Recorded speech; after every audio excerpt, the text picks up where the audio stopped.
lace makers. It's a couple of days to go before the lace along, and I just wanted to cover one of the questions that I get asked about most of all, and that is, how much thread should I put on my bobbins? Unlike our predecessors who had to make a living out of their lace making, we get a bit of leeway with not having to take every inch of thread into account because we're doing it for fun. So really, the question is, what stitch am I using in my pattern? Now, if you're working a cross stitch and a trail, which means you have a worker, you have to put more thread on that worker.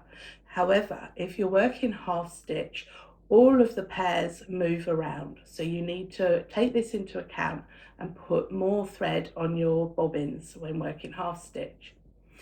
So what I usually do is I usually take my thread and I will go out from my nose, and that to me is an armful. So when we're working our diamond reflections, what we want to do is have about 1.5 to 2 armfuls on our bobbin, each bobbin.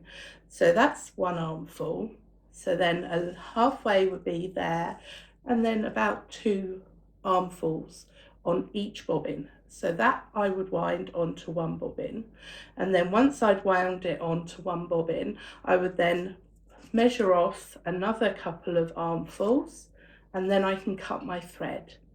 Now you want to do this on every pair of bobbins because we don't have a specific worker, because there's no real cross stitch areas that need it other than 2 trails and 2 corners. But what we do have is a lot of half stitch. So you need to take this into account for every pair, because unless you specifically know where each pair is going, which is going to take a lot of work, and not even I would bother doing that, you need to take into account that half stitch and the fact that all of your pairs are moving. So hopefully that's given you an idea, so you can get your bobbins wound and join me on the first part of our Diamond Reflections lace along. Thanks for watching.